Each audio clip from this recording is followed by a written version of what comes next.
création de contenu sur les réseaux sociaux pour votre entreprise en ligne.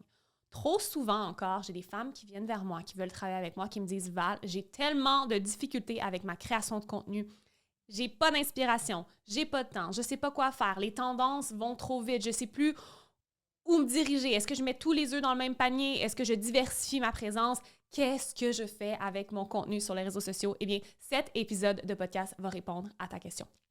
Il faut prendre en considération qu'en ce moment, à l'heure où j'enregistre cette vidéo, ce podcast, il y a des tonnes de contenu sur les réseaux sociaux. Je veux dire, on est bombardé de contenu, on est surstimulé, on surconsomme. Je veux dire, on est probablement tous dans le même bateau. Je me mets, même moi, quand j'ai mes petits moments de consommation de contenu qui sont, bien entendu, régis par des limites assez strictes que je me donne, étant d'abord une créatrice et entrepreneur, c'est fou la quantité de contenu à laquelle on est exposé sur les réseaux sociaux. Donc, comment on fait pour se démarquer et c'est quoi la vraie clé du succès pour ta création de contenu sur les réseaux sociaux? En fait, il y a deux choses. Et je te parle des deux aspects hyper importants que tu dois avoir en place pour avoir une création de contenu qui cartonne sur le web, sur les réseaux sociaux pour ton entreprise en ligne. La première chose, c'est une stratégie de contenu. C'est fini, c'est révolu le temps où tu te lèves le matin et tu dis « Ah, je vais attendre l'illumination d'inspiration avant de créer ma pièce de contenu sur Instagram ou sur TikTok ou mon vidéo YouTube. » C'est révolu, OK? Si tu fais encore ça, I'm calling you out right now. Je te call out, ça suffit, c'est révolu, OK? Ce n'est pas d'être une entrepreneur, CEO, que de te lever chaque matin en ne sachant pas de quoi tu vas parler, en ne sachant pas si tu vas publier une pièce de contenu parce que tu te laisses porter par l'intuition, par l'illumination, par la créativité. Je comprends le désir d'avoir de la créativité, mais c'est faux que tu vas te lever à chaque jour avec l'illumination parfaite dont tu as besoin. Donc, c'est super important d'avoir une stratégie de contenu en place. C'est quoi? Ça mange quoi en hiver, une stratégie de contenu? C'est une méthode, une structure, une façon que tu mets en place pour publier du contenu de façon constante, pour avoir toujours des idées de contenu qui sont prêtes, pour avoir des contenants pour ton contenu qui sont prêts et pour que tu puisses avoir un calendrier éditorial ou un semblant de calendrier éditorial qui fait en sorte que tu es constante avec ta création de contenu sur les réseaux sociaux pour ton entreprise. Quand je parle de constante, si tu es une entrepreneur sérieuse en ce moment qui désire atteindre des sommets, qui désire atteindre du 5, 10, 20, 30, 50 000 $ de revenus par mois, tu devrais être en train de publier sur les réseaux sociaux un minimum de 5 fois semaine. C'est de ma croyance que tu peux prendre le week-end plus relax. Je suis quelqu'un qui aime au moins être active du lundi au vendredi et idéalement publier 5 pièces de contenu sur mon Instagram à chaque jour. Instagram, c'est ma plateforme principale, comme vous le savez probablement. Donc, si tu n'as pas de stratégie de contenu en ce moment, tu ne sais pas de quoi ton contenu va avoir l'air en termes de graphique, en termes d'identité visuelle. Tu ne sais pas du tout quand tu te lèves à chaque semaine, ça va être quoi? Qu'est-ce qui va se passer sur ton Instagram, sur ton TikTok, peu importe la plateforme que tu utilises. Alors là, tu manques un gros morceau. Tu as besoin d'une stratégie de contenu. Tu as besoin d'une structure qui va t'aider à être constante et excellente dans ta stratégie de contenu, dans ton contenu en fait. Il faut se rappeler que ton contenu, c'est ta vitrine. Ton contenu te positionne dans ton autorité sur ton marché. Sans contenu, tu n'as pas d'entreprise sur le web. Les gens goûtent à cette valeur gratuite-là avant de dire « oui, je veux acheter ton offre, je veux acheter ton accompagnement, je veux acheter ton produit ». Donc ça, c'est le premier aspect dont tu as besoin, c'est une stratégie de contenu. Le deuxième aspect, la deuxième clé du succès pour ta création de contenu et pour avoir une création de contenu qui cartonne sur les réseaux sociaux pour ton entreprise, c'est une passion pour la création de contenu. Je le dis, tu dois être passionné, réellement, surtout si tu es une solopreneur en ce moment, surtout si tu es en train d'entrer dans ton archétype de l'entrepreneur et la CEO. Tu n'as probablement pas une équipe de 18 personnes qui t'aident à faire ton contenu. Je vais être honnête avec vous, en ce moment, c'est moi qui gère le behind the scene de cette création de contenu-là. J'ai une caméra sur un trépied, j'ai mon soundboard, j'ai mon micro. Il y a pas j'ai personne là en technique. J'ai pas un petit gars, j'ai même pas Nico qui est là avec moi pour m'aider. C'est moi qui gère ma création de contenu.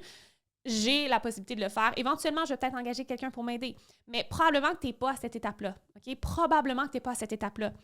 Et donc, tu dois réellement être passionné, te lever à chaque matin et te dire « Wow, j'ai une vision tellement grande pour mon entreprise. J'ai tellement de plaisir à faire ce que je fais que j'ai réellement envie de créer du contenu. J'ai réellement envie de faire ce carrousel-là sur Instagram. J'ai réellement envie d'enregistrer ce podcast-là, cette vidéo-là, de créer ce Reel, ce TikTok-là, parce que j'ai un message à passer, j'ai des gens à impacter et j'ai des ventes à faire, j'ai de l'argent à générer, j'ai du cash à faire. Et donc, c'est souvent l'aspect qui manque. Et je vais être honnête avec vous, je vais vous dire la vérité, vous pouvez vous rendre très loin en étant une entrepreneur bohème, surtout si vous avez le contexte de vie qui vous le permet. J'ai longtemps été cette femme-là, quand j'avais pas d'enfant, quand ma vie entière, c'était de faire du contenu pour mon entreprise. Je me levais à chaque matin et j'avais l'espace, j'avais les heures pour créer une pièce de contenu. J'avais pas besoin d'une stratégie de contenu. Et j'ai réussi à me rendre à 6 chiffres par année en utilisant cette stratégie-là. Mais là, je me suis bien rendu compte en étant maman et en ayant des objectifs plus sérieux que c'était pas possible de faire ça. Mes heures dans ma journée sont comptées et donc j'avais besoin de ma stratégie de contenu. Et peut-être qu'en ce moment, vous faites du vraiment bon cash en étant plus bohème et en vous levant chaque matin en disant « Bah, aujourd'hui, je vais créer ça ». Et peut-être que vous avez même créé du contenu viral en faisant ça. C'est parce que vous êtes passionné. Vous êtes littéralement passionné par votre création de contenu, par votre entreprise, par le message que vous avez à passer, ou vous êtes passionné par le cash que vous générez. Hein? Et donc, c'est l'aspect le plus important des deux aspects. C'est d'être réellement passionné, d'avoir un feu qui brûle pour faire passer votre message. Et ça manque encore trop aux entrepreneurs qui viennent vers moi, aux clientes potentielles qui viennent vers moi.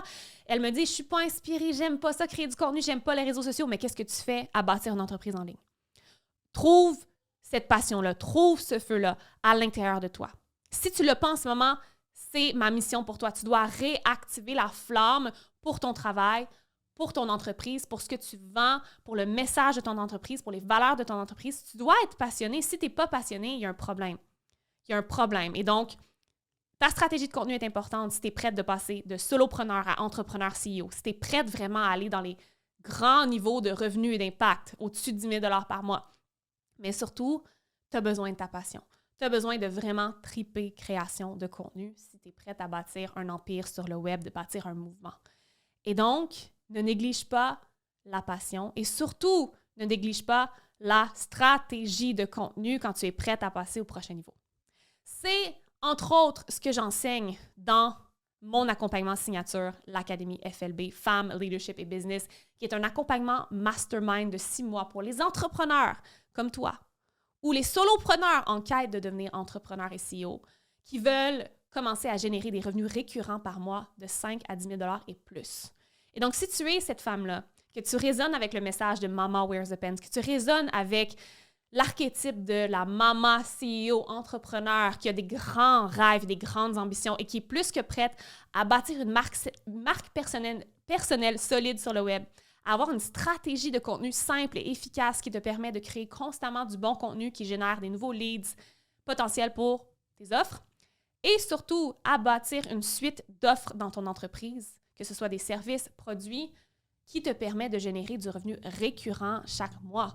Donc, qui te permet une liberté financière. Tu peux cliquer dans les show notes directement pour prendre ton appel clarté gratuit pour voir si cet accompagnement est fait pour toi. C'est mon assistante coach extraordinaire, Gab Dufresne, qui prend les appels et elle est absolument extraordinaire. Elle va pouvoir t'aider à mettre en lumière quelles sont les problématiques actuelles de ton entreprise. Elle va pouvoir t'aider également à voir quels sont les objectifs que tu as pour les 6 prochains mois pour ton entreprise et voir s'ils sont réalistes. Et bien entendu, voir si FLB est un bon fit pour toi. Et avant de quitter, n'oubliez surtout pas la chose qui aide le plus Mama Wears the Pants, le podcast en ce moment, c'est d'aller laisser une note 5 étoiles sur Spotify ou sur iTunes, peu importe la plateforme sur laquelle tu l'écoutes, ou de laisser un pouce, un like sur la vidéo YouTube si tu écoutes en format visuel en ce moment. Tu peux aussi t'abonner au passage et activer les notifications. Ça aide énormément le podcast à se faire découvrir sur l'algorithme des podcasts. Et on se revoit très bientôt dans un prochain épisode de Mama Wears the Pants.